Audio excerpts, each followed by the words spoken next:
கட்டி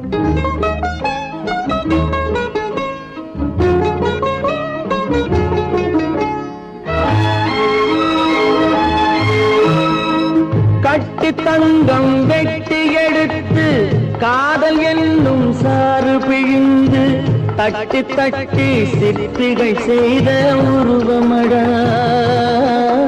அவள் தளதளவென்று ததும்பி நிற்கும் பருவமடா. கட்டி தங்கம் வெட்டி எடுத்து காதல் என்னும் சாறு பிழிந்து தட்டி தட்டி சிற்பிகை செய்த உருவமடா அவள் தளதளவென்று ததும்பி நிற்கும் பருவமடா.